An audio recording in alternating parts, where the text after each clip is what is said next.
Good afternoon or good evening or good morning, depending on where you're watching the World Billiards YouTube channel in the world. Welcome to the SBI headquarters, the Centre of Excellence here in Carlow. We've had 3 fantastic days for the SAMMIN Engineering Irish Open. A huge thank you to Mr. Paul Salmon, who can't be with us. He's in America at a function. But Paul, if you're watching, thank you so much for your sponsorship. It makes such a difference. We've managed to bring 50 of the world's best players to Ireland for the last couple of days, and we've seen a feast of billiards, including 400, 500 and 600 breaks. Extraordinary. Wonderful to see so many Indian players here once again competing at the highest possible level. But strangely enough, our 2 finalists, our 2 gentlemen, I'll introduce you to them in a moment. No strangers to making it to the finals, and the quality of what they have done has been exemplary. I'm going to introduce you to the officials who will officiate for this, the final of the SAMMIN Engineering Irish Open. First of all, our marker, who's from China but has travelled all the way from Australia to be here with us. Please welcome Shen Yu.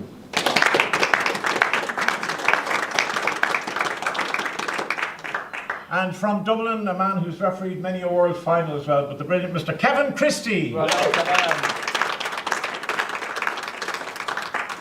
and so to the man from Middlesbrough, who's an avid football fan, watching his home team playing the other night on the television, but has put in extraordinary amounts of work to get himself to the level where he is regarded as one of the fastest scorers in the business and a great man to recover a situation should he ever get out of position. Please welcome the 12 times world champion, Mr. David Causier.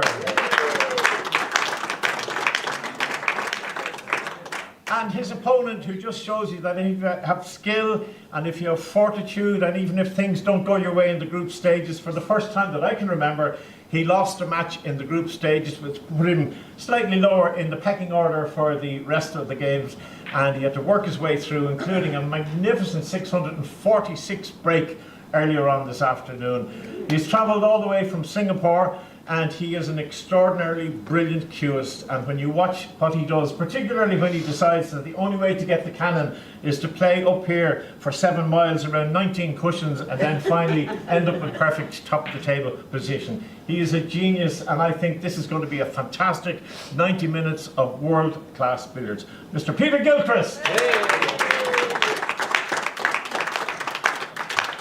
Gentlemen, have a good game. The match will be over 90 minutes. Dave Causier will break. Gentlemen, play.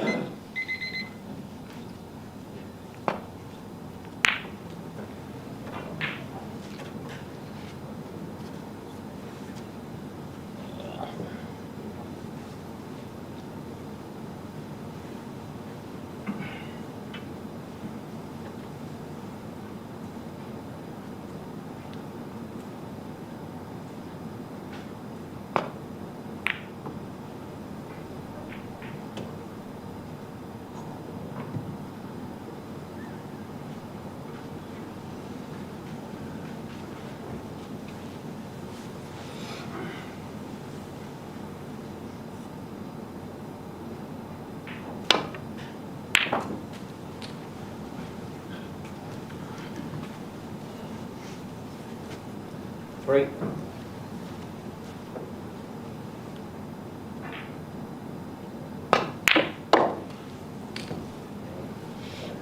6.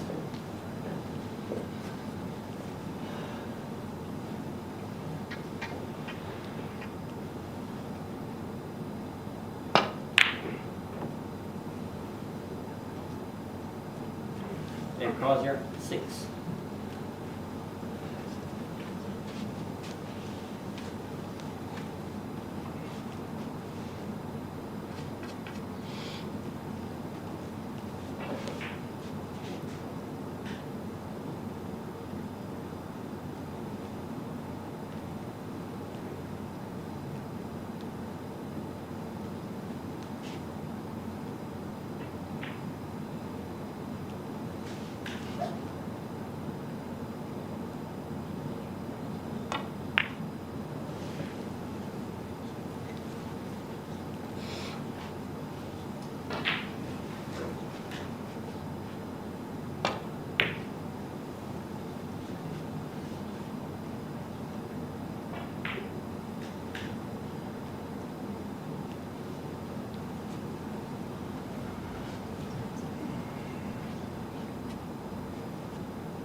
2.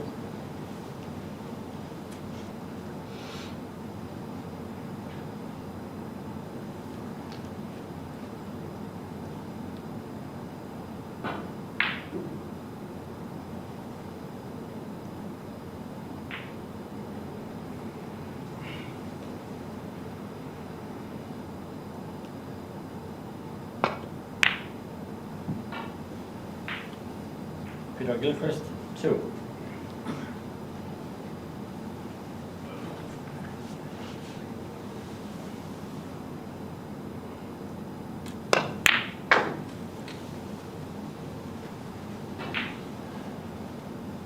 Two.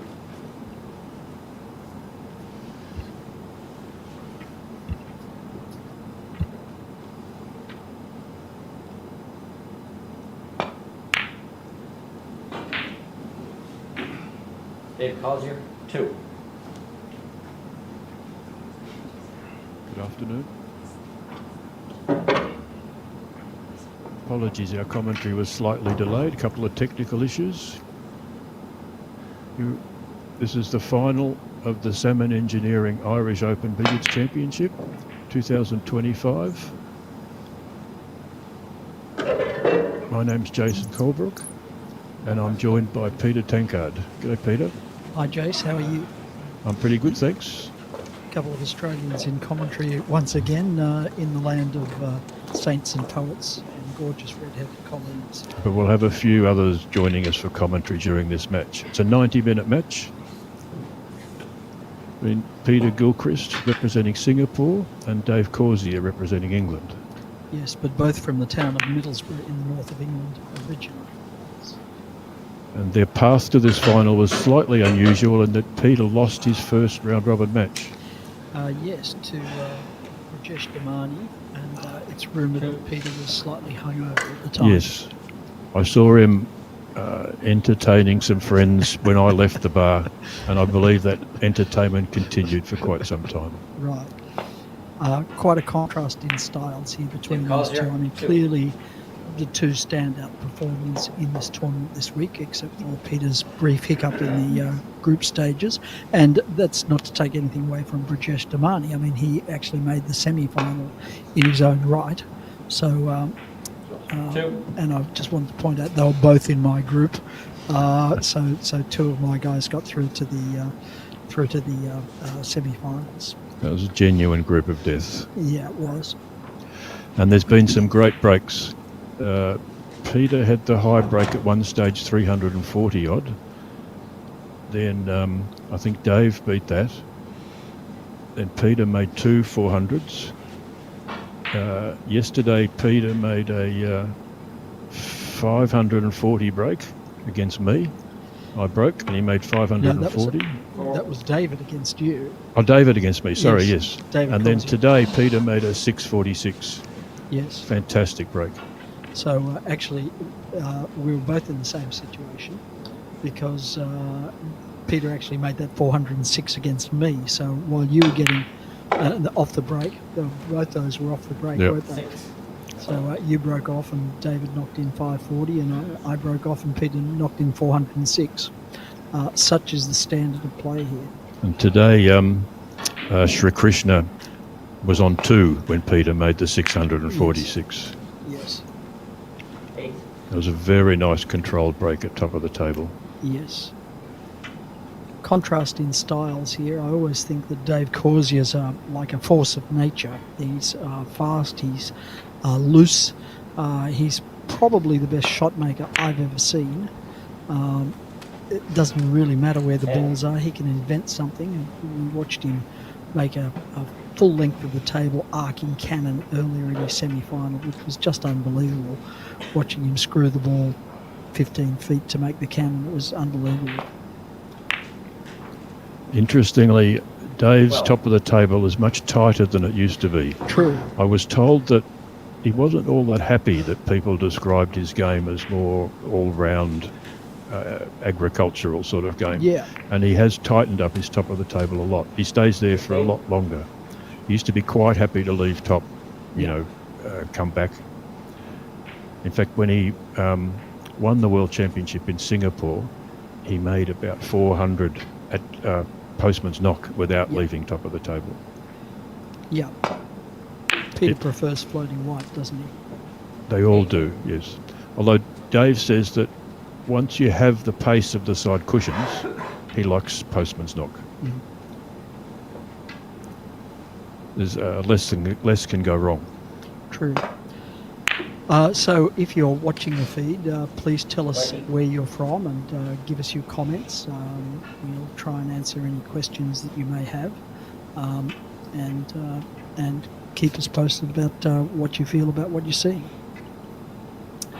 Now, the path to the final for these two players, as we mentioned earlier, Peter 22. defeated Rob Hall in the semi-final.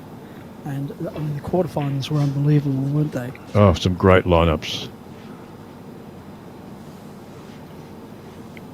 Causier played Martin Goodwill, and Martin actually kept him quiet for the first 20-25 minutes or so. Yeah, I saw that. 26. Shri Krishna Suri from India played Peter when Peter made that 28. very big break. Rob played Peter Sheehan, and that was a close game. It was. The balls were. I watched that match, and the balls weren't running for Rob at all. He did very well to keep his composure.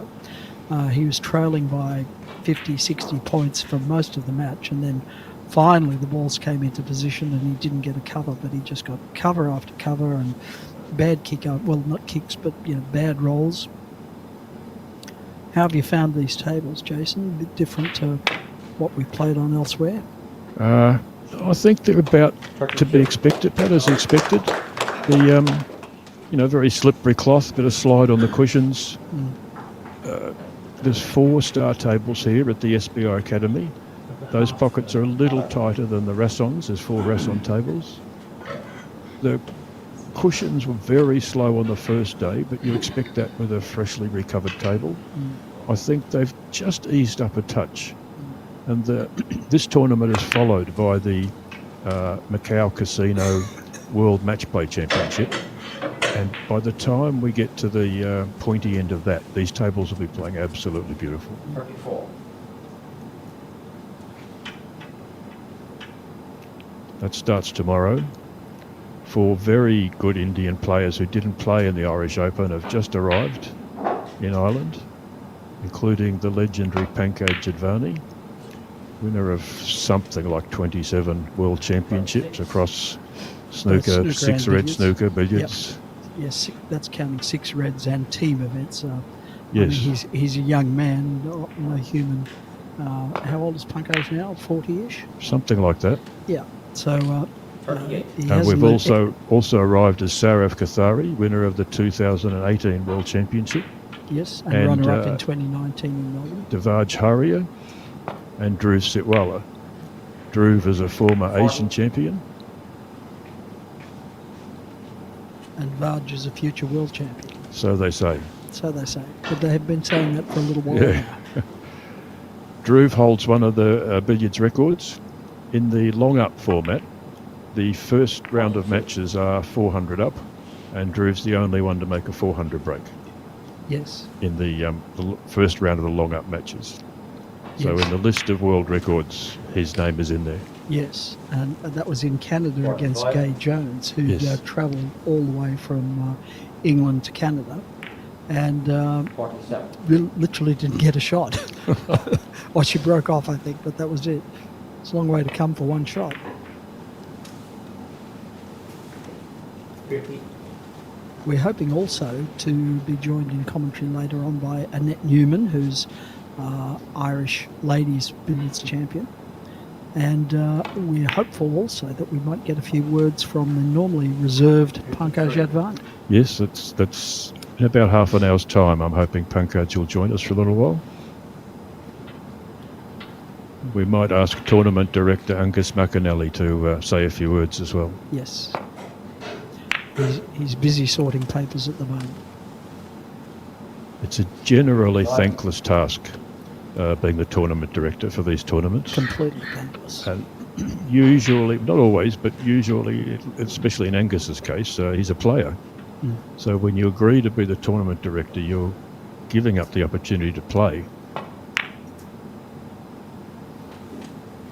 But I have to say, and not just because Angus is listening, I would have to say this is probably the best organised tournament I've ever played in. It's just run like clockwork. And it's the same in the lead up to the tournament. The arrangements with the sponsors, the arrangements with the hotel, everything is just beautiful. 60. So SAMMIN Engineering is our naming rights sponsor for this tournament. And we also have some support from the Talbot Hotel. We all stay at the Talbot. We get a very good deal there. Very good hotel if you're ever in Carlow. And big rooms. Huge rooms. Huge rooms. Huge rooms. I could entertain about 20 people in my room, and I'm All right. on my own. All right, it's on. Thanks for the invite.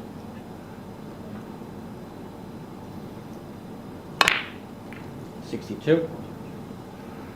I don't think Siri would enjoy it, though, because he's underneath me. He's right. the room below me, although he would be there if there's a couple of beers available. So I'm told. Well, actually, you told me that. Yeah. So Peter's, while we've been talking, Peter's gotten to 60 here. 64. He's sort of got the first chance to make a commanding break and put the pressure on. Well, this is the time. I mean, both of these players are hunting 1,000 break. You know, the mythical, perhaps not mythical, but the extraordinarily rare 1,000 break.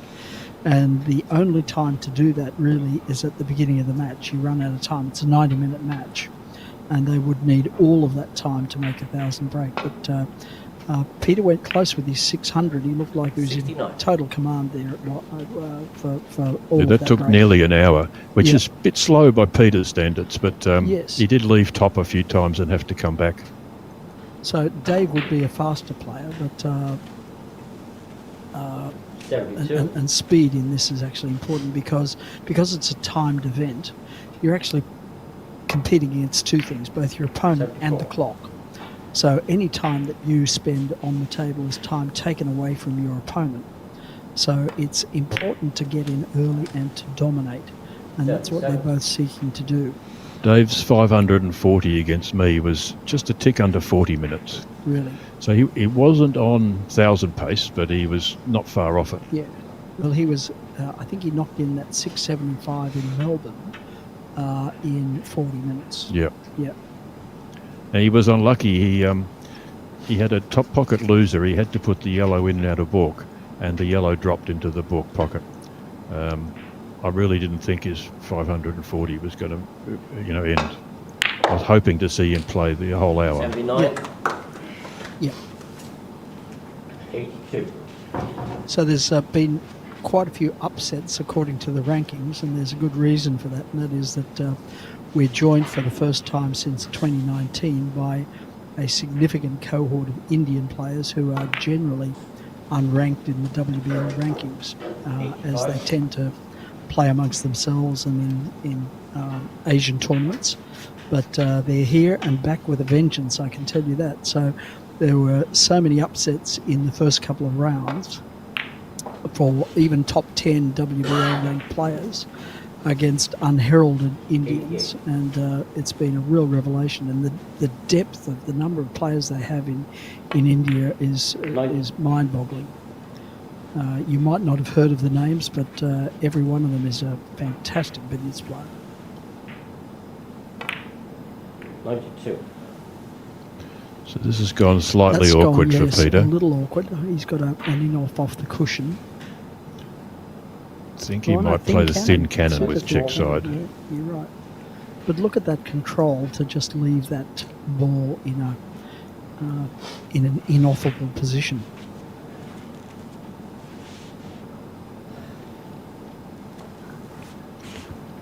It looks tricky.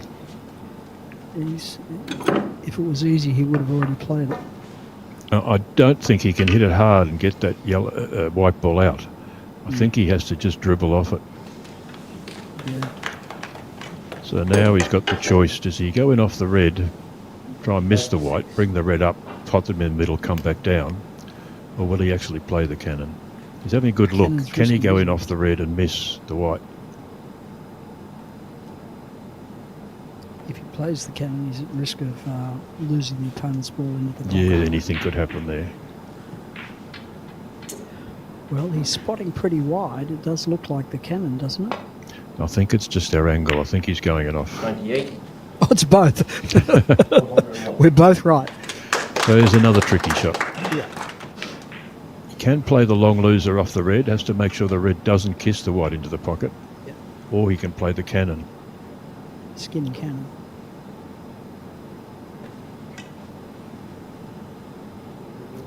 I think he'll go in off the red. I think you're right.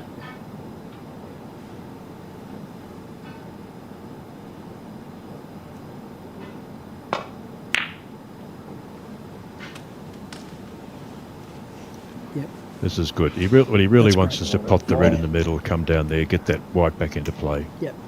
Once his yellow ball sitting on the top rail, Yeah, basically. so I play a Or middle close to pocket loser, bring that red a bit further back. So he's past the 100 mark. Well, it's a strong start. Dave will be itching to get out of his chair.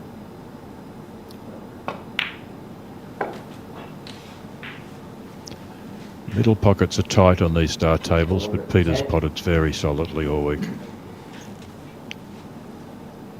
So straight red pot, then in off the white, bring it into drop cannon position and regather them at top.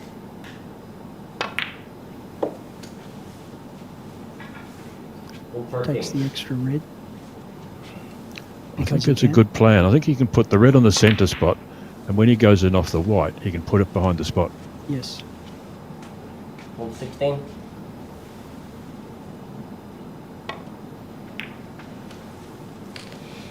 Like so. 118. Now, on an older cloth, you could go in off this red and bring it off 3 cushions over the middle pockets. Yes. But they tend not to do that on these brand new cloths because of the split.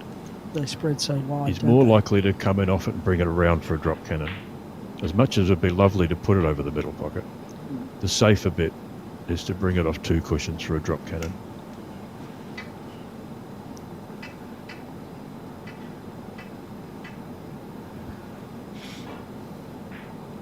He's taking a lot of time over this shot.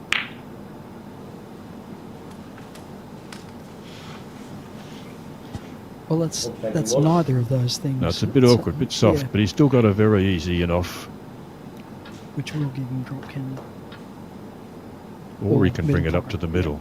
or middle pocket. Looks like he's going it off in the left top pocket. 124. So this is all no risk billiards at this stage. Except that drop cannons can go nasty. True. 126. That's Not that very nice. Not Now on that 126 this break. So gentle red to white cannon. 128. That's not quite what he wanted, but No, that's I no think problems. that's 130. One more cannon. And to leave a pot red to then leave an angle. He's too straight. He may. No, I think he's got an Has angle. he got a little angle? Got an angle to go up there, up parallel with the pink spot to leave a white to red cannon. About there. About 135. there. Kevin Christie's the referee here. The doyen of Irish 137. referees. Big supporter of the sport. Goes to most Fantastic. of our events. The marker for this match is Shuang Yu Jia from Australia, referee from Queensland. 140. Great contingent of referees at this tournament. Got 2 from Australia, got 4 from South Korea. We've got 1 from Austria, and then the usual contingent of Irish, Northern Irish and English referees. Yes. Tell me about the Korean referees. So Kilnam Lee is something to do with their association over there. 148. Would like He's billiards, they had don't an play. interest in billiards and snooker for some time. 150. In Korea, they mostly play carom, Yeah. but he's a fan of the sport. So he learnt how to referee billiards and snooker, contacted us before last year's Irish Open, and said he would love to come along. He actually offered to come along and learn. Huh? We just decided to throw him in at the deep end, Yep. and he's done very well. So he told his fellow referees from Korea what a good time he had, how much he enjoyed the camaraderie, you know, of the billiards fraternity and the trip. Now, And this is so going this well, time, I know. 4 of them. Yep. Well, Meanwhile, that's Peter's fantastic. on And they were 161 and perfect floating white. 463. And the Korean referees were fantastic. I mean, they're counting score in a second language, and they're spotting balls, and they're 466. counting the hazards and pots off the spot. I mean, they were fantastic and very professional, beautifully presented, well dressed. I mean, all you'd hope for in a professional standard tournament. 469. One funny anecdote is because they play on the 9-foot Yeah. carom tables. 71. One of the players asked one of the Oops, he didn't oops. want that. One of the 7-4. players asked the Korean referee for a long rest, and they didn't know what that was. They thought he wanted a break and Yes. a good sit down. He's got a skinny little across the edges of them 7-6. here. He's still fine. He'll have to go away from top here and work them back. Now on 176. So red towards the middle pocket, or not that far, you think? No, just Danger. I keep- think he'll 7-8. keep them close.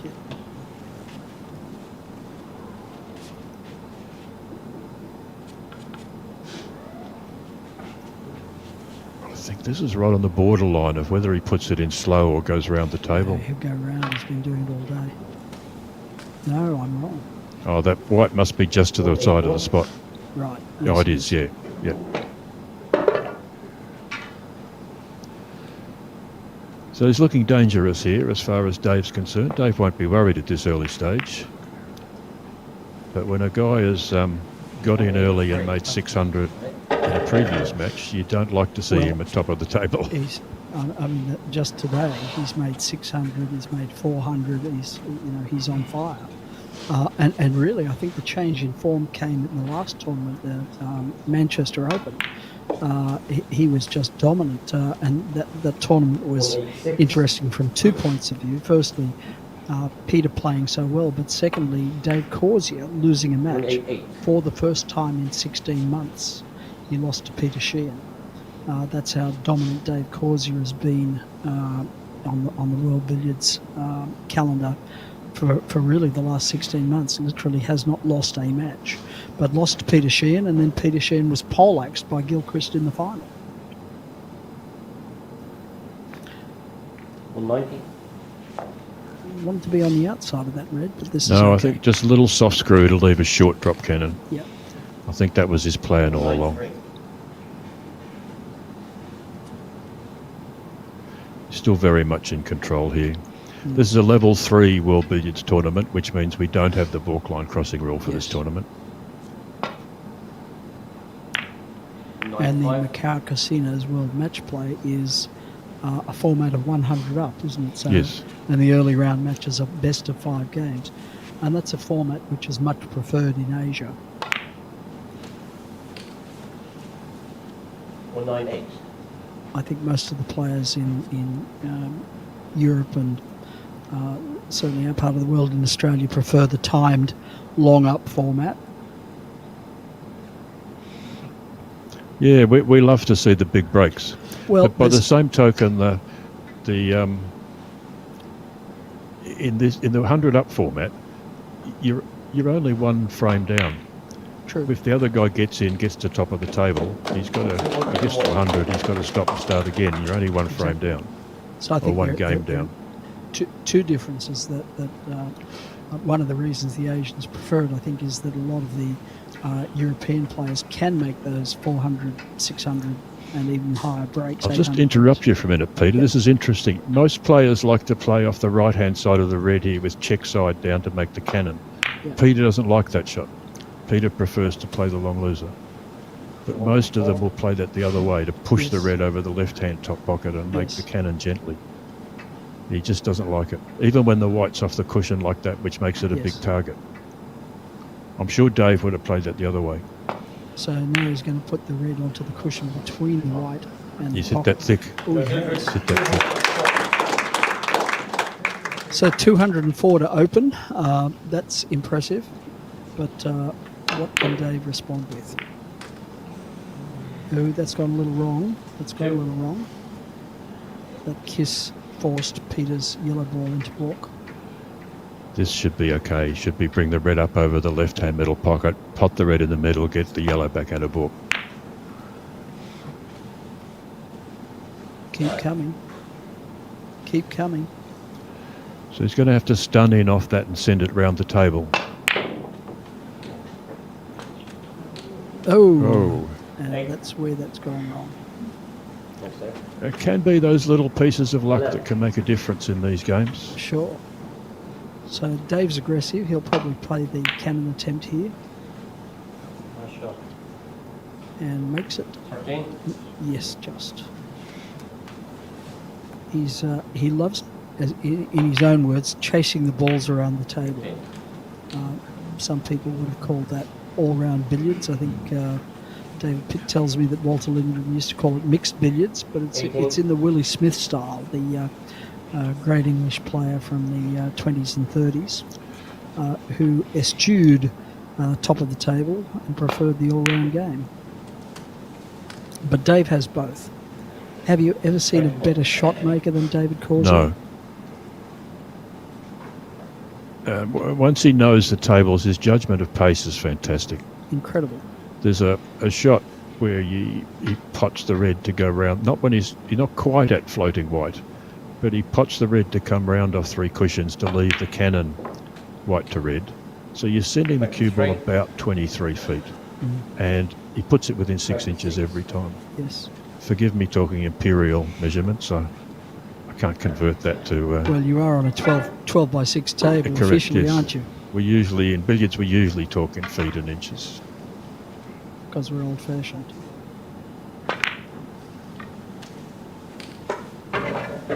29. So red to yellow drop cannon here. He'll want to land very softly on that yellow. He doesn't want to push it down into the jaws. 31. Whoa. Red's I come think up a little short. I think he got the red a bit thin there, which is why he's left the red behind and pushed the yellow quite a long way. So this is a bit of a sort of stunned right-hand side in off. He makes those like shelling peas. 34. He would have liked to have popped the red and come down, but I think he's going to leave himself the cross loser, the middle pocket cross loser. So is he playing a long Jenny here? No, I think he's going to pot the red. Okay. A little tight, isn't Unless it, on he- these tables? All right, so that shot, I've started calling that shot the Saraf Kathari shot. Why's that? 7. Saraf plays those very thick, runs through into the side cushion and down. Saraf's obviously a 100 break snooker player. He's very good at those middle pocket pots. This will be a cannon off the top cushion. Yellow top cushion red, come in behind the red. He 41. wants both balls in front of him, which Correct. he does. A lot of club players underhit that, don't they? And Yeah, you've got to really bring that yellow right round in Yeah. front of you. yeah, Soft screw cannon. 43.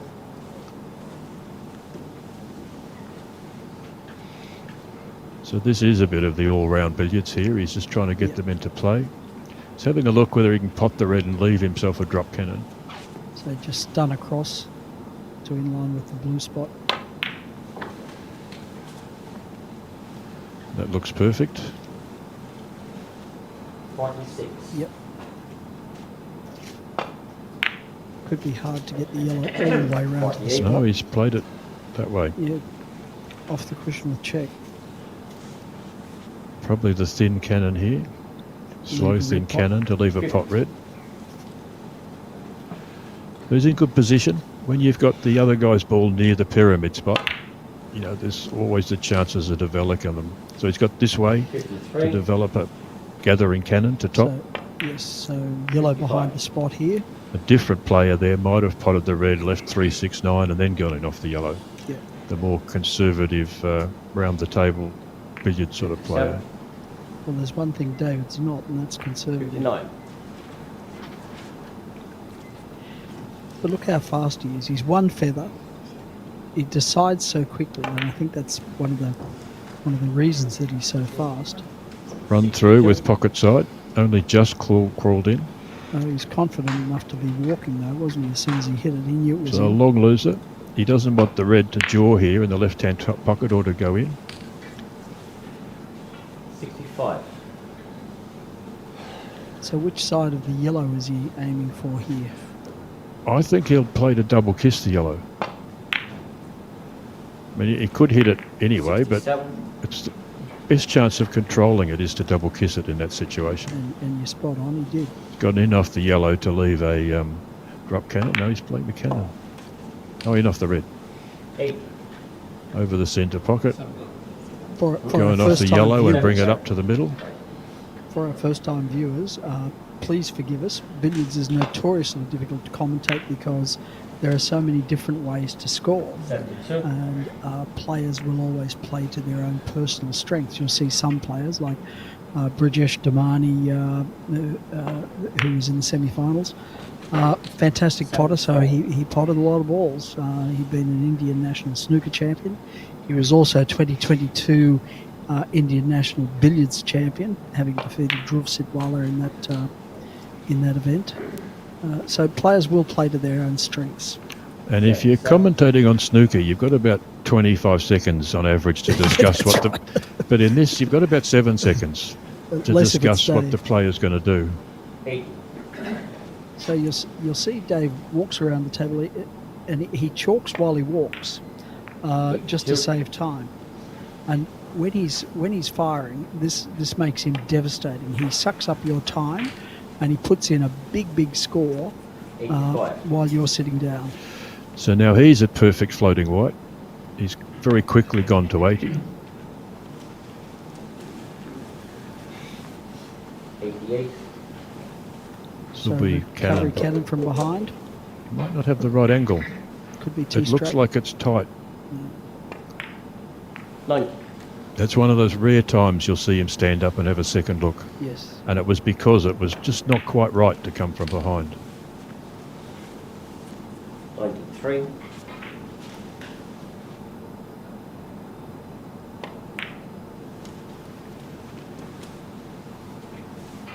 96. So now he has to play the cannon. 98.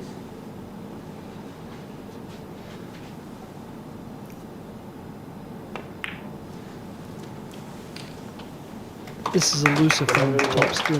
Yeah, so he's had to go quite high up the Yep. table there because the yellow's so far to the right of the spot. 103. Yes, he's not nearly as concerned about playing classical top of the table because he's such a shot. Oh, Ooh, that was a Causier, quick jab, 103. wasn't it? yes, Like that he was didn't even set surprising. over the shot. Very quick and wasn't easy, but it was quite No. surprising. Well, he's quick anyway, so. But that was even fast by his standards. 3. So what Peter will want to do here is go in off the red and push the red closer to the side rail and bring it back up near the white. Yeah, it's about rescuing the white at Yep. this stage, isn't it? You'll see that's what he's done there. He's pushed that, rather than go send the red straight up and down the table, he's pushed it closer to that side cushion to give him more options with this cannon. This is a bit tricky. This is tricky. He's got to avoid the double kiss on the white and manipulate both balls into a good position. There's nothing very obvious or easy here. No, there's about 3 options here and they're all difficult. Yeah.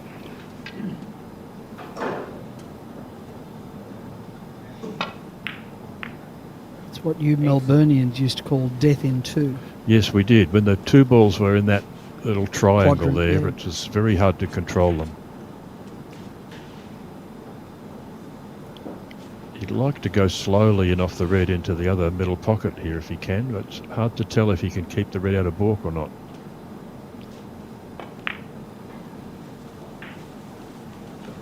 And he can, You can. so he's in good shape again. So, Could put the white down behind the spot now. yes, this is what's called direct method. Walter Lindrum's preferred mode of getting to top of the table. I actually thought he might do that. I thought he might bring it back up because the red The red's pot a to little get off down to the there. side, yeah. That's perfect. So red to the side pocket. And he wants to leave the white in the magic circle, exactly where it is now. Yep. So if he gets back to hand, he can again go in off that white and put it behind the spot. 18. If he's got the red in a position he likes. That's not ideal. No.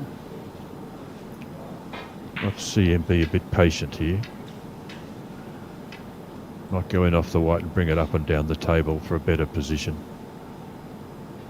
Obviously has to make sure the white doesn't kiss the red. 20.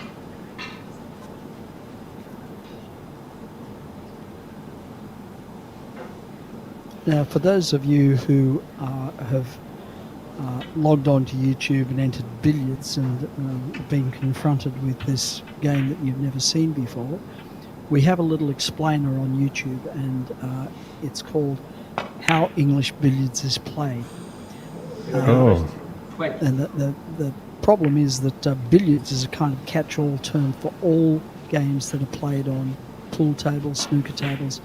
It's from the French originally, but it's a catch-all term. So a lot of Americans and people of other nationalities who are looking for pool games find this and they wonder what the hell's going on. So don't be alarmed. It's English billiards, but we're a little lazy. 6. So we just call it billiards, but in fact the correct name is English billiards. So if you want to know what's going on, we commend to you the YouTube video, How English Billiards is Played. that was a very surprising miss there of Peter's. Yeah. 9. He'll be disappointed not to have pushed his advantage further there. Yeah. This is the point score difference of 100 here. That's nothing in this game. That's Yeah. 6 minutes of play for one of these players. Yeah. 15. So Dave's setting up the red to yellow drop cannon.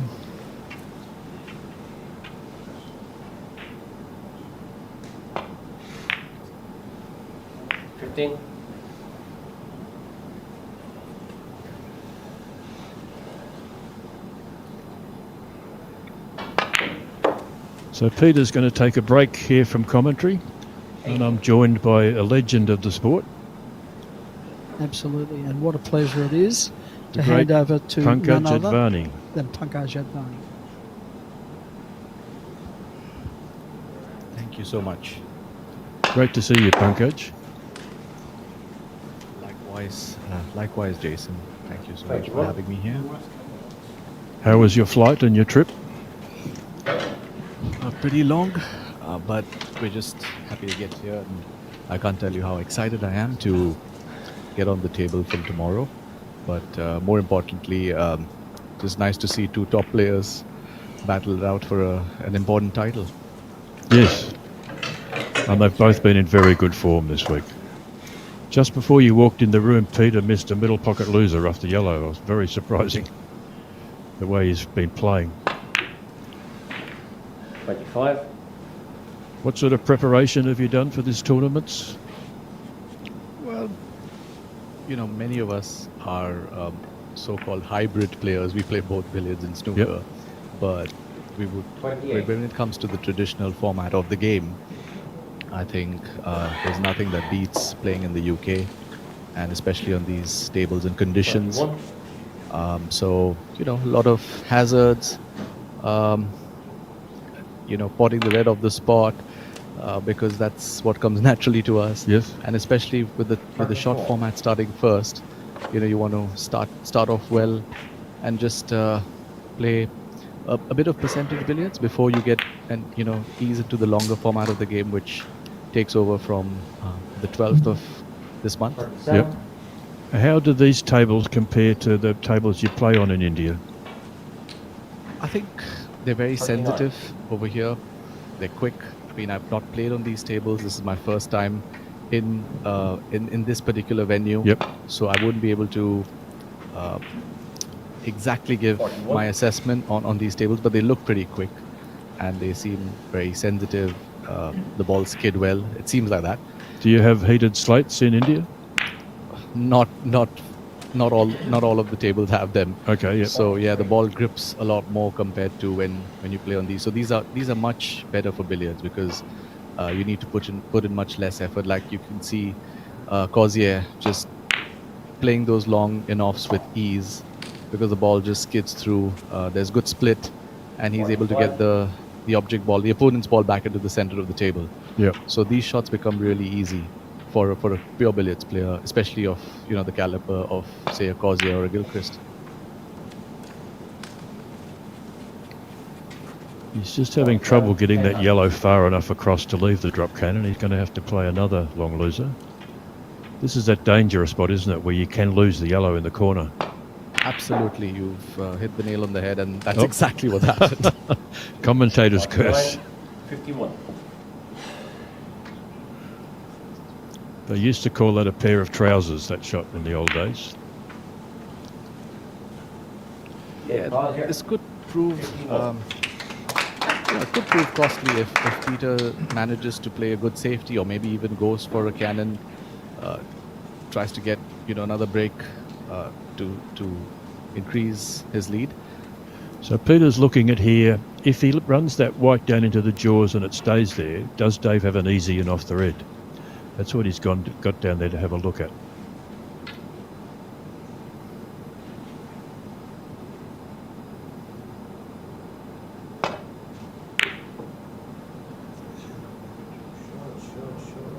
It's close.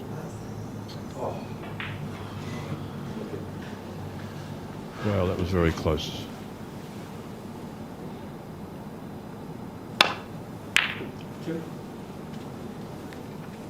How's your form been of late?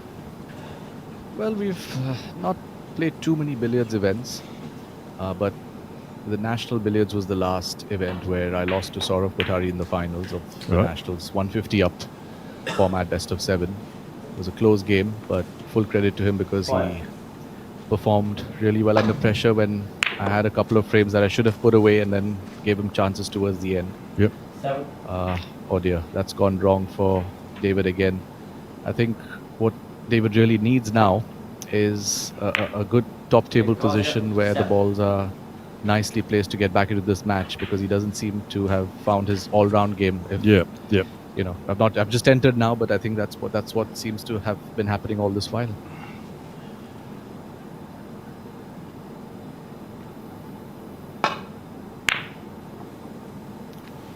Choose. So that side-to-side safety doesn't really work in this game. That if you leave one ball just slightly off the cushion, it's such a big target. Yeah, I wouldn't say that for all players in this sport, but when you have Peter Gilchrist as your opponent, just before I was coming here to the venue, I thought, what am I going to say about these two players, because they're all-time greats. Peter Gilchrist. Just missed. But when it comes to the knowledge of the sport, I don't think there's anybody like Peter. He's second to none.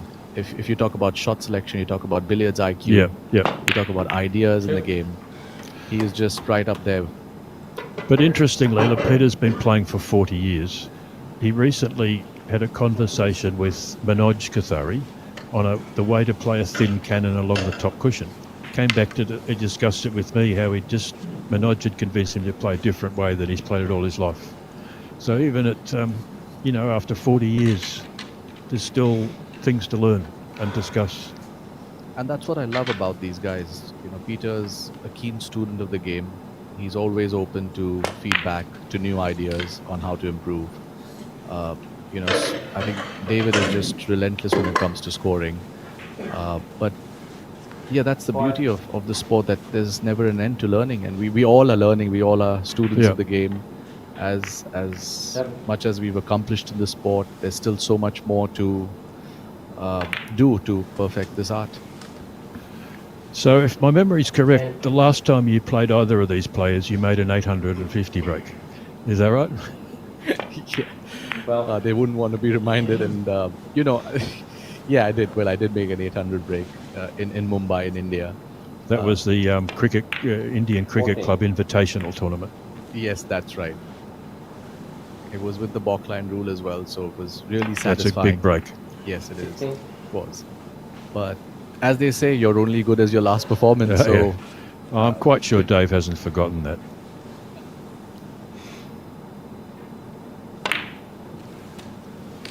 and probably when you play a player of Dave Causier's class, you've got to tell yourself, if I'm not going to make those 400s or 500s, it's going to be a really close match, or probably he'll outscore me. So you've got to make that big break before he does. Yep. But it's easier said than done, because he's such a relentless scorer, and I think the fastest player on the planet at the moment. So it makes things very difficult for his opponents to counter that, unless you score big, like how probably Mike Russell used to do in his prime. Mike did enter this tournament originally, but then circumstances changed and he wasn't able to make it, unfortunately. And we also recently lost Rupesh. Oh, there's another one missed in the middle. Rupesh was going to play, but he's got a bit of an injury, so he had to withdraw. But we've got a very strong field. Absolutely. It would have been probably even stronger had these two players participated, but that doesn't take away from the existing lineup of top-class players that we will be witnessing over the next 10 days.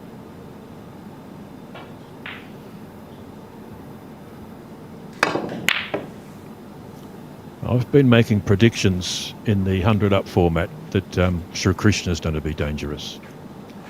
He makes hundreds so fast. He's not making sort of 300-plus breaks, but he's making lots of hundreds. Yeah, he's another fast scorer and somebody who gets in early doors and sort of puts pressure on the opponent right from the word go. So I completely understand, that he why you would pick him, because he's got phenomenal potting. He's young, he's sharp, and that's what you need in the 100 points format. And I think Causier is so dangerous in this aspect of the game because he's a really quick starter himself. But besides that, I think you need excellent recovery shots as well. Your recovery game needs to be on point if you're going to do well and do some damage in the 100 points format. So this needs a lot of work to get that yellow back into play. Unless he's, gets it close to the balk line and plays a screw back cannon, he's got to get down and pot the red twice off the spot, doesn't he, and leave a cannon from the middle spot, but it's very difficult. What would you be trying to do here to get that yellow back into play? Yeah, if I were Causier, and I think he's thinking on the same lines, probably pot the red twice, go to the center, and then if you get a good angle on the red pot from the center, then it's easier to get down to the yellow and probably play an in-off. Oh, okay, play maybe a run through along the cushion or something. Yeah, he's, as you said, he's probably going for the cannon now, which is a safer option because the yellow's tucked into the cushion. You were right. 23. Looks like I need to brush up my knowledge and ideas as well before I get on the table. 25. It came to mind because just a couple of weeks ago, one of the guys I coach, I was telling him where you put the cue ball for that cannon when the white's in the middle, the other guy's ball's in the middle of the ball cushion.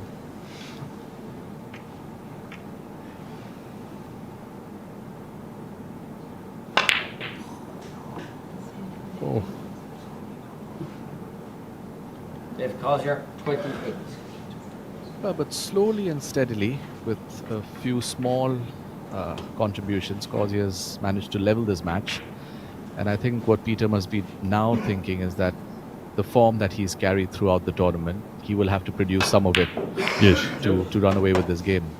But it seems a bit scrappy at the moment because both players are not able to get to the top of the table with precision and retain it over there. It's quite a tough day, these tournaments. Peter played in the first round, which is last 24, because he lost to Bridgesh. So he's played last 24, last 16, quarter, semi. So this is his fifth match for the day. yeah, totally forgot about the schedule. Yeah, It definitely takes its toll on the mind and body. we've got to switch off, switch back on, switch off, switch back on. Absolutely, because every match is a new match, and every situation in a match brings out a different side of you, where you need to now, think of the best way to counter your opponent's strengths and get on top. And I think uh, while Peter's resorting to some all-round play, uh, things, yeah, they don't seem, 7. they don't seem like they're going perfectly well for him. Neither is Causier. So the good thing for Peter is that even Causier is not punishing him if he's letting him off the hook. And probably that's the reason why, because they've played 3-4 matches in the day, and now suddenly they have to play the most important match of the tournament.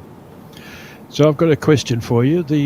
I'm going back to 2015, the final of the IBSF 150 up in Adelaide, Australia. You played Peter in the final. I happened to be in the men's room when you're having a conversation with your coach. And I think that was when you decided to cross the balk line via the middle pocket rather than around the table from top. And since then, it seems to be what you try to do.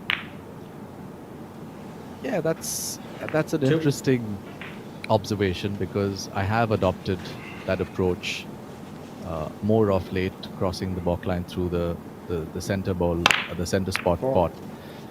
Because you're closer to the balk line and you don't have to make the white travel as much as you do when you are at the top of the table.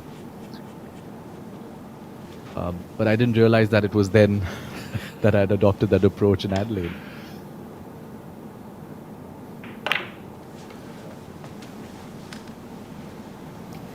So,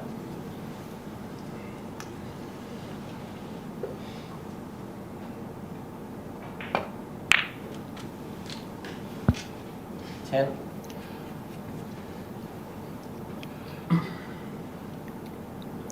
And so this event is the match play is followed by the IBSF billiards. That's great. I would think you would agree. Absolutely. There couldn't have been better news for the sport of English billiards and its followers and the fans, because this is the ideal situation where we want all the best billiards players to play in all the world-class events, and we don't want anybody missing out on them. So whether it's the World Match Play or the IBSF, we have the best players playing in one venue, one venue 18. under one roof, and fighting it out for the ultimate prize. And am I right that for some of the Indian players that with their sponsorship arrangements, that travelling to an IBSF event is much easier for them because it's recognised by your federation? Absolutely. It's not only recognized by our federation, but by the sports ministry as well, Government of India. So it makes it financially easier on the pockets of all players. But I think this is the best news for billiards, where we could integrate both events and bodies and put aside all the differences and just focus on one thing, which is pure world-class billiards, which we will definitely get to see, and we are getting to see it right now. 34. 36. How did you enjoy your time on the professional snooker tour? It was a fantastic experience in terms of the playing conditions, in terms of the way tournaments were put together, the players. There was so much to learn, so much exposure, not only on the table but off the table as well, because I thought I grew as a person. Yep. And that contributed to my game immensely since then, because my career from 2014, the year I left the main tour, has been, I would probably say some of the best years of my life in my career were then, from 2014 to 2018, 2019, especially in snooker.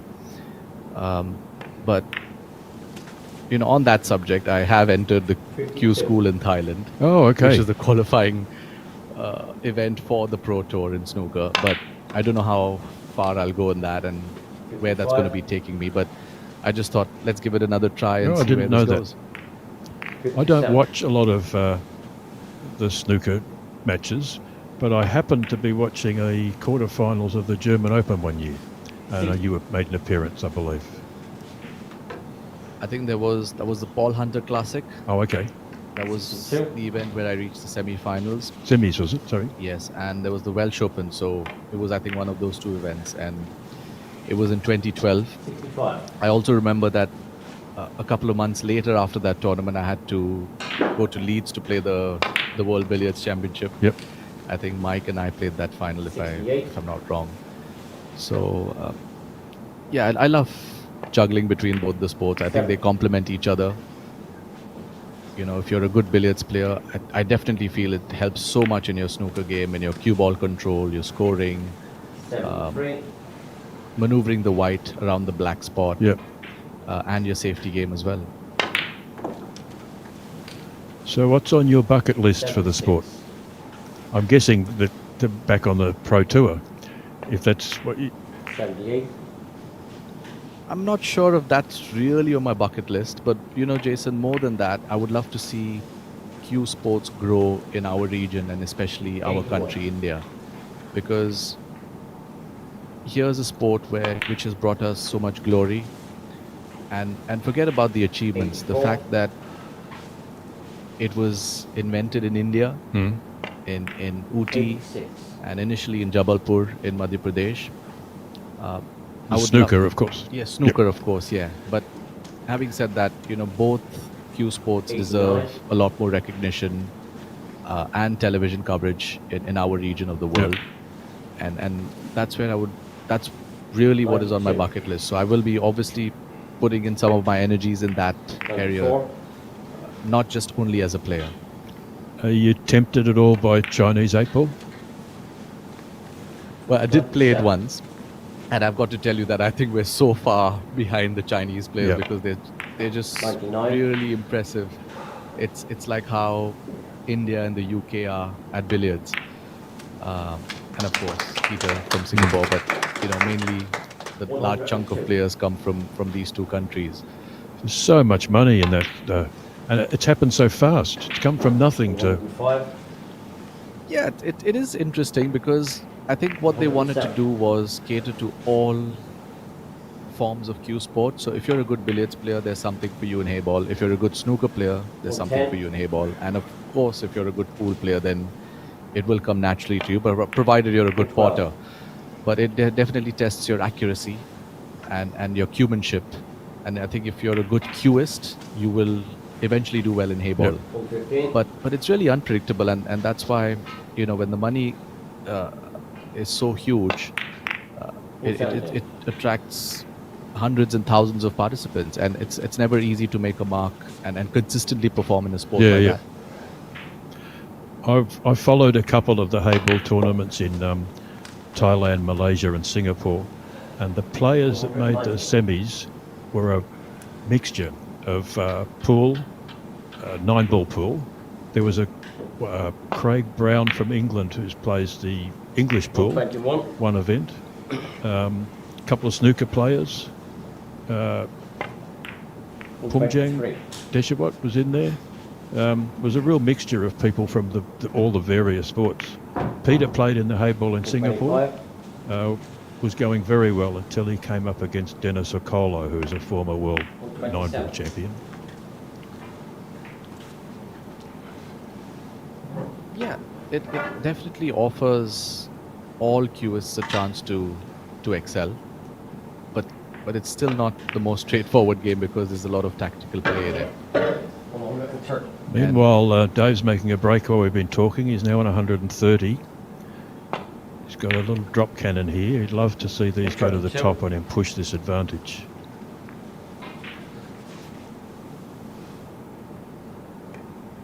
Well, 34. Yeah, and that's exactly what either of the two players needed, because it's been such a tiring day, Jason. And if you're going to play all-round billiards, you're not going to last too long because you've really 139. exhausted most of your energy. But if you're at the top, things become a little easier.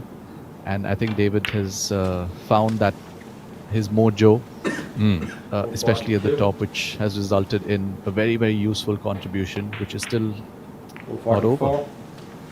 There's about 27 minutes left in this match, so it's this is a good time for him to actually make a break.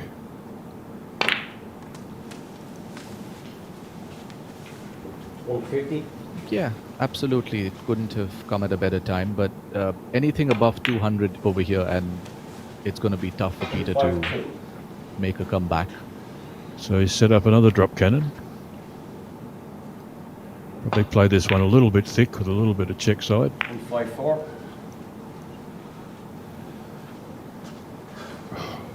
They're deadly drop cannons, aren't they? They can just turn up so badly for you. Just when you think, one player's running away with the match, or Yeah. probably David in his mind thinks that, I've got this, and then this happens. 156. I've had a conversation with Peter about your style of play in that 800 break.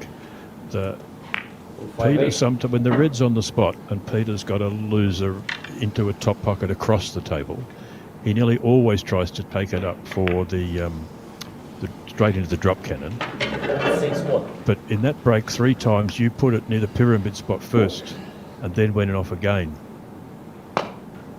I know it's presumptuous of me to 164. suggest anything to him, but I've tried to urge him to do that. You know that spot about 8 or 10 inches north of the pink spot where it's just such an easy and off and it comes around nicely. 166. Especially on these new tables, because the cushions slide so well. But before that, I think Causier's 169. played a couple of excellent recovery shots and maneuvered all the 3 balls perfectly to get back to the top of the table, which is making this 172. really now very difficult for Peter to Yes, the fight lead's back. up to 160 odd. So yeah, it's a funny thing, Jason. I was just practicing the same shot the other day back home, maybe 3 days ago, and I was trying out different options. 177. And whenever I played the in-off slow and I sort of just get it back to around the pink spot, things seemed a lot easier for me. Yeah. But 82. everybody has their own style of play. If you look at Causier, he's he sort of plays 184. excellent top table and then he breaks it and then he comes back. You look at Peter, his touch is immaculate around the top, and before you know it, he's on 200, 300, 187. which Yep. he's done this tournament. You have some people who are 189. exceptional potters like Sri Krishna, and then you have quick players who are good at all-round game like Ashok Chandelier in the past.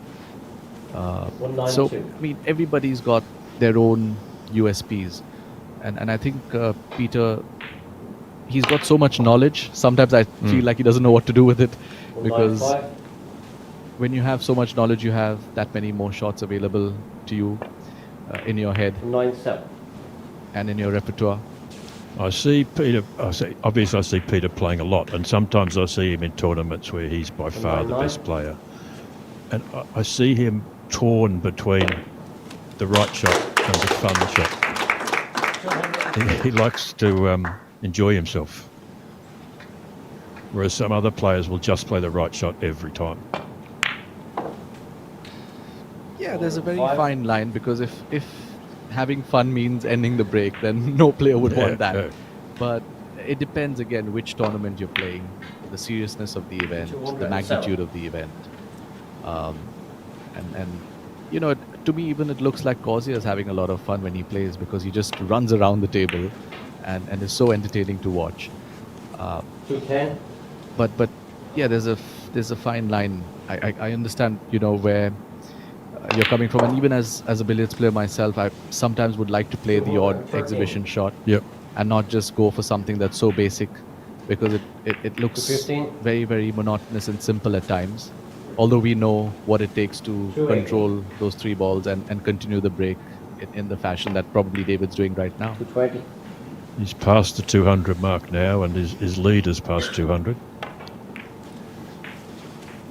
He's got them in very good shape. 223.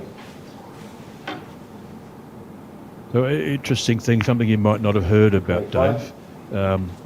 Going back a few years, he was disappointed that people talked about his game as being all around 228. at the top, away from the top, back to the top. He really worked on being able to hold them at top for longer because he didn't want people comparing his top to the other guys who stay there longer or play it tighter. So he has worked on his top of the table. And I had a conversation with him in Singapore for that World Championship. He made, I think it was a 600 break, but about 400 of it was postman's knock. And he said that he thinks once you have the pace of the side cushions, postman's knock's easier. There's less can go wrong.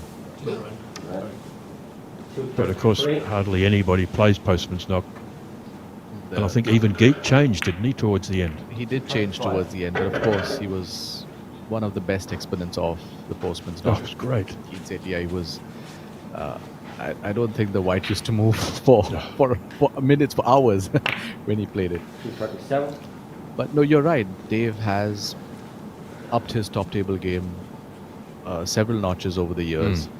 I remember we've played some really tight semi-final matches, finals as well in the past. But I think now he has everything. If of course the all-round game was always there, but if you look at top table play, he's right up there because he's understood that even though you're not perfect at the top, like probably a Peter or a Mike would be perfectionists at the top of the table, he still manages to play the floating white and get the opponent's white all over the spot, but manages to get it back to a position like this eventually. So he's learned that art, and as you know, we always have praised David for his recovery shots because his recovery shots are so strong. 245. He's able to get them back to prime position within no time. His pace control's fantastic. He can send the cue ball around the table, 23, 25 feet and put it within 6 inches. Or if he's playing it like a screw cannon to put the red into balk and back down over a corner pocket, gets that within a few inches each time. Absolutely. As do most of you guys. But No, absolutely. I think both Dave and Peter are 254. amazing players of the cannons where you send the balls all over the table and then get them back for a gathering. They are experts at it, and there's no harm in admitting that probably 257. Dave and Peter are the best in that department. 260. who's in your group in the match play? I have Darren Clark, Yep. Carl Walter Steiner. Yeah. Okay. Yeah. So this is the first time I've been playing 263. the 100 up format with the rules that the WBL have Yep. sort of amended for the interest of the spectators to make it a little more positive and not really slow in terms of tactical play, in terms of potting the wide and double balking opponents. 268. It has made a big difference. If you accidentally lose the other guy's ball, you can't just put them both in balk. You've got to come up with some more clever safety. 271. Yeah, it's going to be interesting. I'll have to watch quite a few matches to get the hang of it and see what players are doing in those situations where, probably in a normal game, potting the opponent's white would be the obvious choice. But then in this format, you'll have to do something different and improvise. So in that aspect, I think 278. this is a new format which is challenging for me, and I'm ready to embrace it. I've seen a lot of players on a tricky little in-off. They'll play it at dead pace to leave their ball in the jaws if they miss, because then it's so hard for the other player because he can't pot white double balk. Yeah, so things like these would... Oh.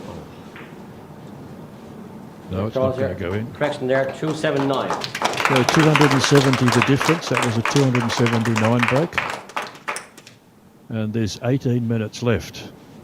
So Peter would actually have to get them into position pretty quickly. Yeah, it's all or nothing now, and this is probably his last chance, and I think he knows it.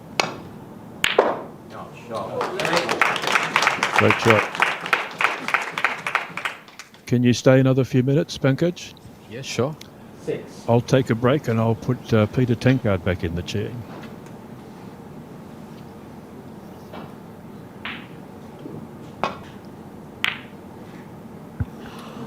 Gilchrist 6.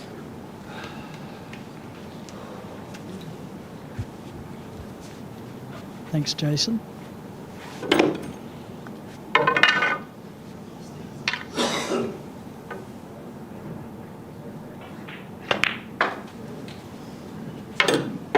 Two. Pankaj, does David's shot selection surprise you often? After seeing him for so many years, no. Because he can do things Causier, on the table which 2. I don't think anybody else can.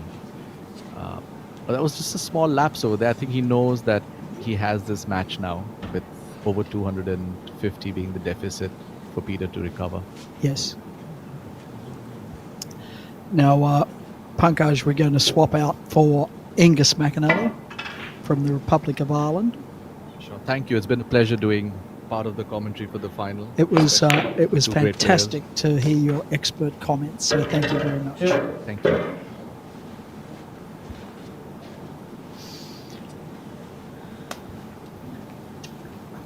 And I'm joined. What a delight to have Pankaj here. Absolutely, His presence alone is worth it, but to watch how he plays the game, it's stunning. extraordinary, isn't it?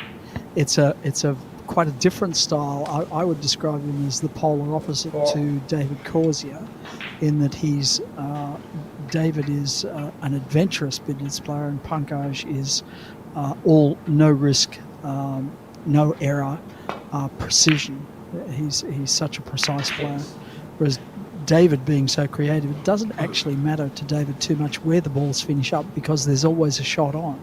He can always invent something from somewhere. yes, it's interesting. Now, Peter- Angus, you had a bone to pick with Pankaj when he described himself as being in the UK. We are, in fact, in the Republic of Ireland. indeed. Of course, it's an understandable mistake when you've flown thousands Yes, of miles to be here. That's right. But, without remotely getting into any politics at all, but we are the That's Republic right. of Ireland. That's and right. Some of our very best friends and colleagues are from the UK, from England, Indeed. from Scotland, from Northern Ireland. But thousands died to prove that point, didn't they? So Let's stick to the Villers, but I hear Yes, what you're let's. saying, indeed. But for me, watching Pankaj play, he's stunning, but it's very encouraging for those of us who may not have the standard straight through cue Yes. action, because his kind of He's bowling a action, seesaw, that isn't it's he? seesaw, Yeah. north-south. Now this is interesting. Oh, has we've he missed just a drop slipped cannon past? there. We've just missed a check side Yes. drop cannon there. And that's happened 2 or 3 times for Peter in this Yes, break, in yes. this match, because just looking at the score, as you well know, with Peter's ability to score very heavily, he could possibly have had enough time to He catch certainly Dave. did. But I think if Dave gets in here now and makes another 30 or 40 and uses up some 4 or 5 minutes, I think it would actually just be physically impossible I think so. for Peter to catch him. I think so, because David occupying the table for 4 minutes means 100. Yes, it's an extraordinary speed ratio that they have. But I have to say, what a feast of billiards we have had over the last couple of days. Incredible. For anybody who's ever picked up a cue and you think about making a 50 break, and that, I mean, at home in the house, Yeah. I have a book and I put in a break over 50. That's Yes. my bottom line Yes. or whatever. But when you see 100, 200, 300, 400, Yeah. 500, Well, just today Extraordinary. in 2 breaks, Peter's knocked in 400 and 600 plus. So, but I think the big factor here is tiredness, because Peter lost one of his group matches. He's had to play his way all the way through the draw, so he's had 5 matches today, whereas Dave was seeded through. So he's had 3 matches today, 3 or 4 matches today, 3 I think. So there's that factor, and Peter was chasing that high break. He cherishes that high break prize at every tournament he goes in. So he was definitely chasing it today, and I think that's probably taken a lot out of him as well.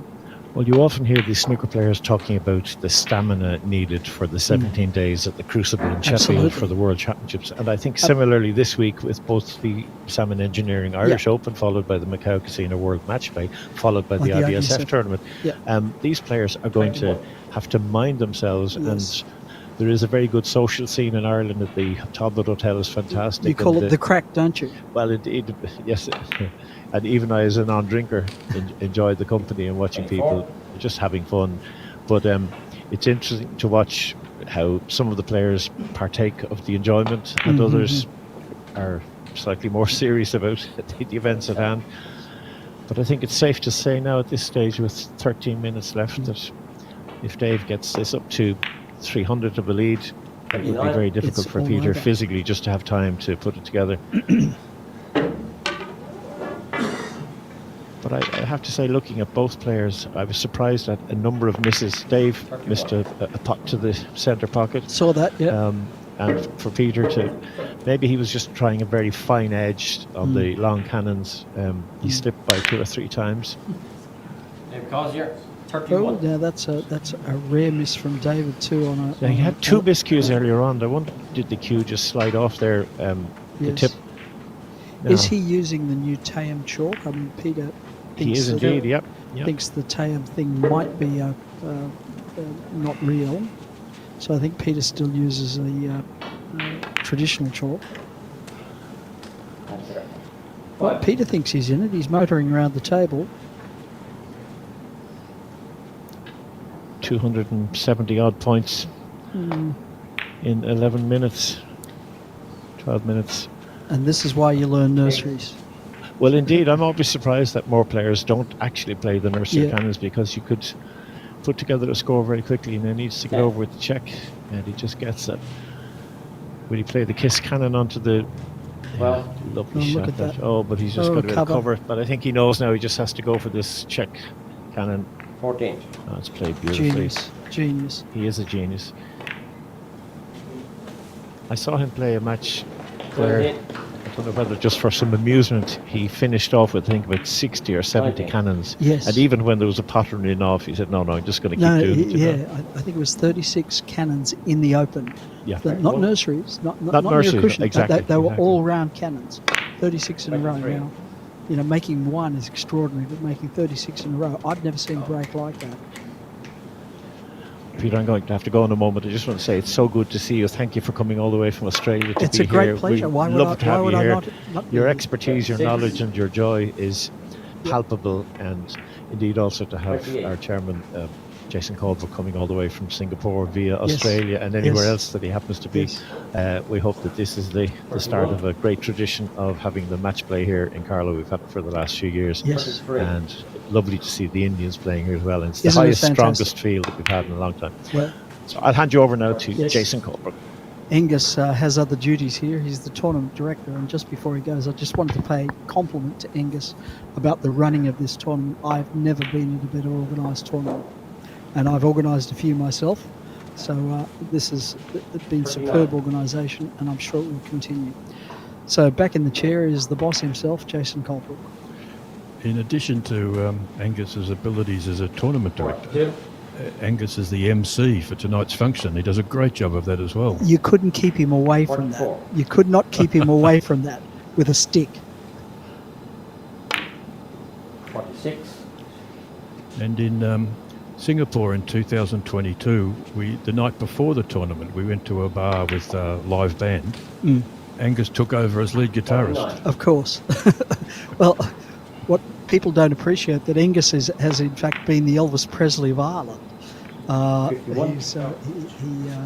He is a great performer and musician in his own right. 53. His father Ray was a famous actor in Ireland, and he's continued the family tradition and added billiards to the repertoire as well. 57. Peter's really pushing along here. He doesn't think he's out of it. He thinks he's in it. This could be nasty. Bit of a cover here. White onto red pot. 60. He needs them in tight, quickly. 62. So he will definitely play the check side drop cannon to gather Of them. course, 64. He'd love to get him close and get a little run of nurseries, as you were saying. yes. There's been a bit of discussion lately about relaxing the limit on nurseries Yes. to try and encourage people to have another go at it. 75, Oh, that's a miss. 75 cannons is the limit currently. If you look at the way Peter's stretching there, it looks like towards the end of the day here, his back is starting to give him a bit of grief. He had a lot of trouble with his back in one of the matches earlier, but it seemed to ease up. Settle down. 5. Look at David pushing them all around the table. It's a clever shot, though. It looked fairly Yeah. agricultural, but he stuck It that white. never is. He stuck that white and yellow in the perfect position for a drop cannon. Should he be able to get Yes. them that way? Now, look, there's another strange shot selection in my view, Yeah. but he's Causier and I'm not.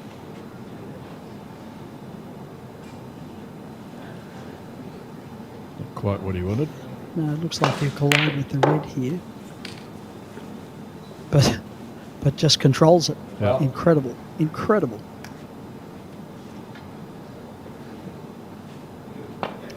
He reads those so fast.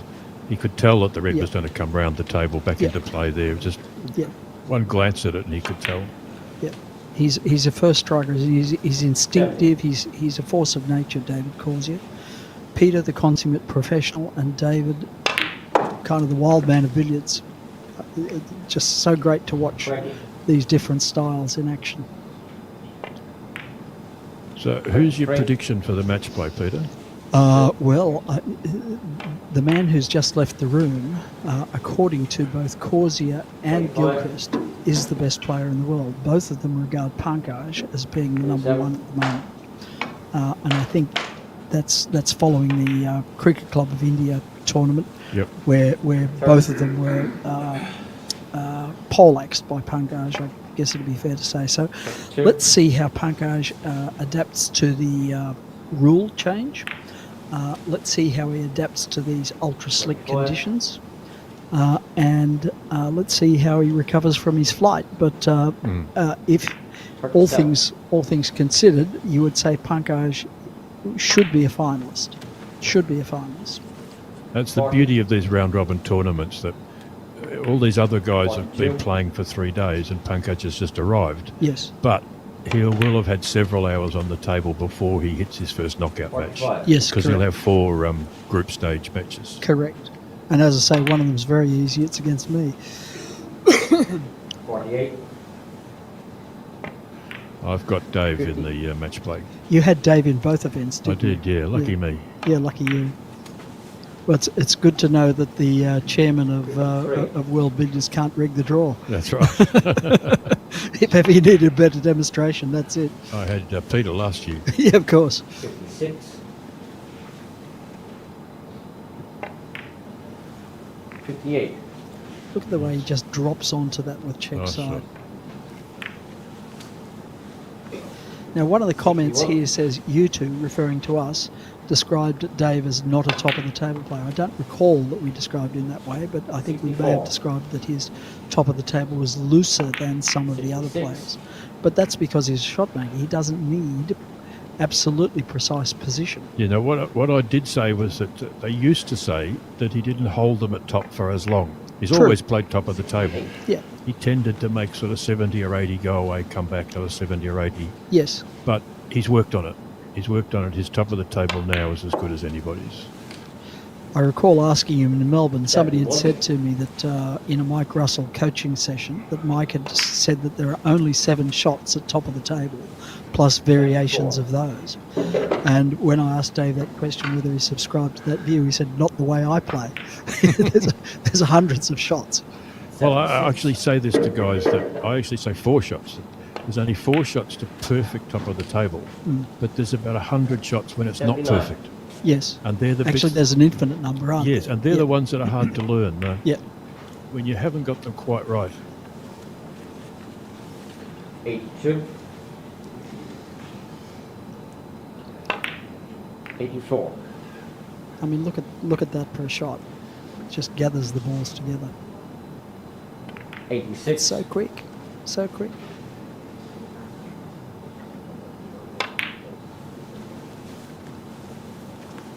'89. Not a moment's thought. So chalks while he walks, never stands over the shot. Just instinctive and natural.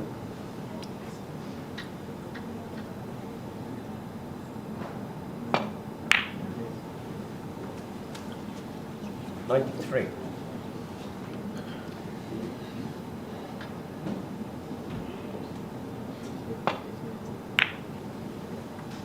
95. Thanks to everyone who's joined us for this live stream. Got a few minutes to go. We'll be streaming every 97. session of the World Match Play. So all the matches that are scheduled on the number 1 99. table will be streamed right through that event. We won't have commentary until the pointy end. Mhm.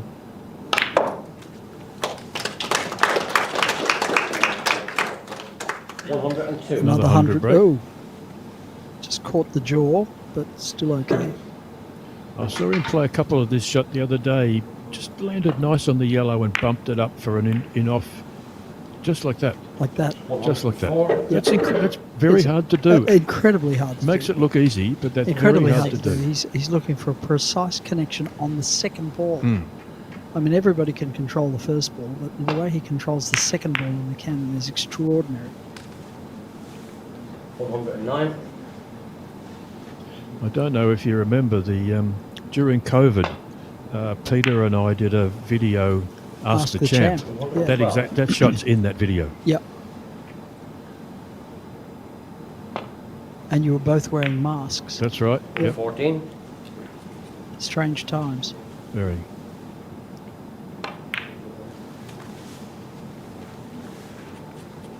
And 70.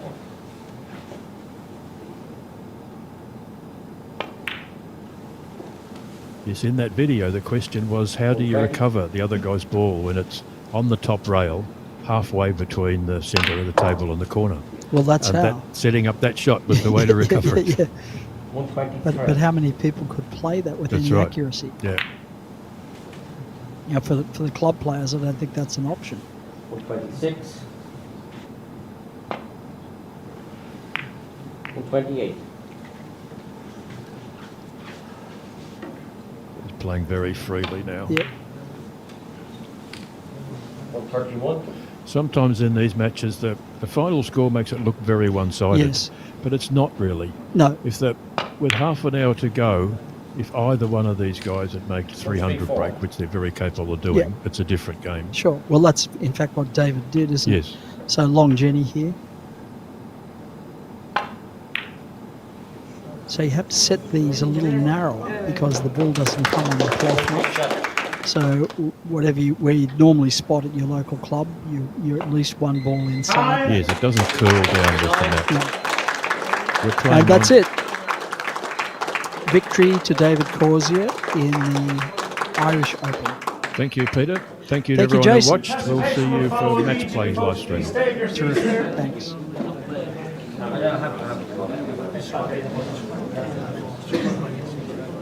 Dave.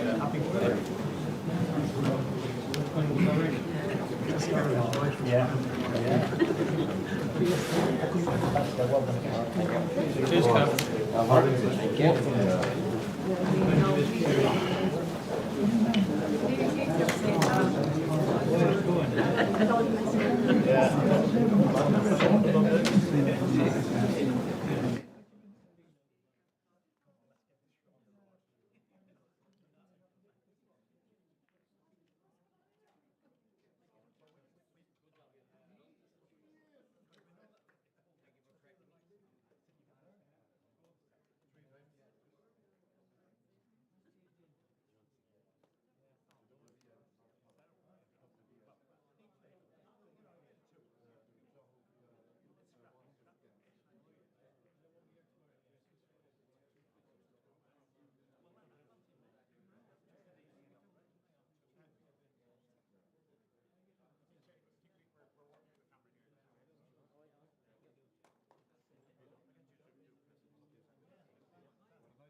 the Academy of Excellence here in Carlow, in Ireland, the home of Snooker Billiards Ireland, our training academy, of which we are inordinately proud.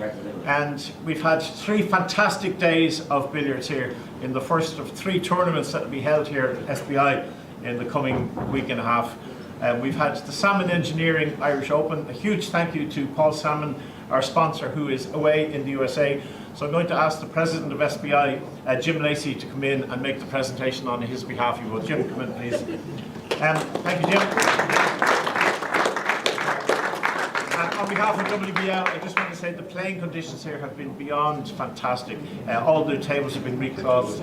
Wonderful. We really, really appreciate it. Thank you for making us welcome and for the huge effort you've made. And I'd just like to thank Sport Ireland for their enormous contribution and help to get this centre up and running, and without the contribution and support of Sport Ireland, it wouldn't have been possible. Well, you have the best in the world coming here, and there's a reason why, because it is an amazing place. First of all, I want to go to the Challenge Cup, which was hotly contested, and the runner-up this year for the Salmon Engineering Challenge Cup was all the way from Singapore, Mr. Alex Pun.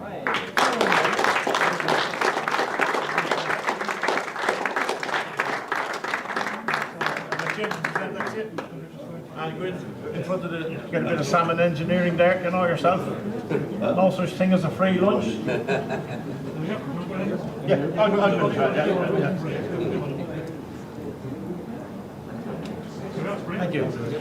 And the winner of the Challenge Cup, a man from Northern Ireland who played really good billiards all through the day. What? Somebody saying something. Northern Ireland, anywhere in Ireland, Northern Ireland. Mr. Paul Lindsay.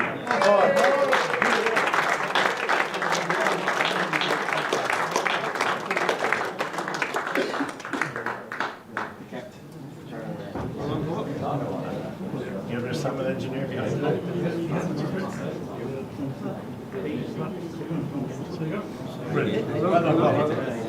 And just want to say a big thank you to our 2 officials who officiated during the fantastic final, all the way from China but living in Australia. She travelled from Australia. Shwangu, thank you so much. Thank you very much.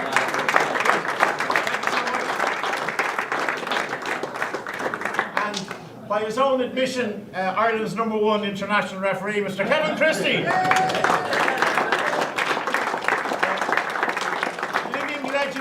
Lunchtime, he's fantastic. But Kevin, thank you so much. And so to the Salmon Engineering Irish Open. What a fantastic couple of days billiards we've had, and we've had huge Indian participation. Thrilled to see them, and maybe they're just warming up for the match play, which starts tomorrow. But it was fantastic and unusual and brilliant, or whatever, anything you want to say, that 2 of the all-time greats ended up in the final, and they've contested finals for many years on every continent all over the world. They're the best of friends off the table. When they're on the table, they hate each other, and it's fantastic to watch both the professionalism and the way that they acknowledge good shots from each and every one. The runner-up, but a man who made a 646 break. We actually thought we were going to have to play it. Mr. Peter Gilchrist.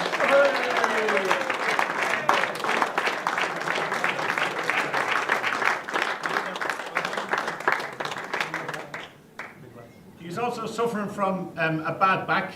I'm not. I'm all right. Are you all right? Yeah, okay. And on the first day's play, he had enjoyed the Irish hospitality the night before. I'm not saying he was hungover, but he donated a pint of blood and his eyes cleared up. The brilliant Peter Gilchrist.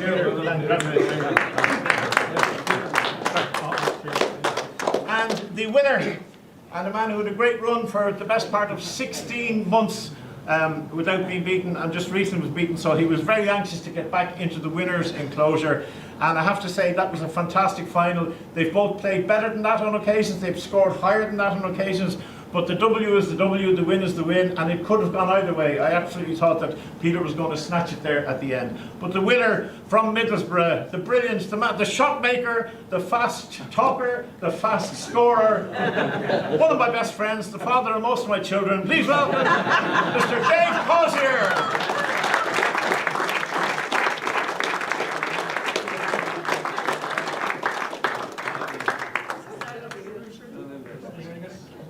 Read a short speech now.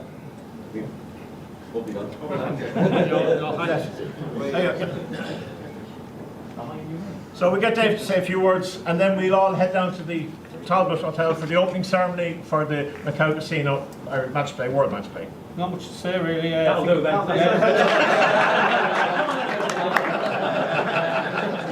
knows how good the venue is, how good the tables is. I think the big word has to go to the referees. Refereeing for the best part of 3 days, apart from Kevin when he got the score wrong twice in the final, but we'll let that go. Just shows immune. Again, just everyone enjoy yourselves tonight. We'll all see you back for the match play. Let's have some good billiards because there's some great players kicking about. Thanks a lot. Well done. So the match play will start. The sessions are 10 o'clock, 1 o'clock, 4 o'clock and 7 o'clock. And a big thank you to Sam on the TYP Live, our streamer. Sam, thank you so much. Well done. Thank you so much. Thanks for being here from all of us here on the SBI Academy in Carlow. Until we see you in the morning at 10 o'clock. Thank you.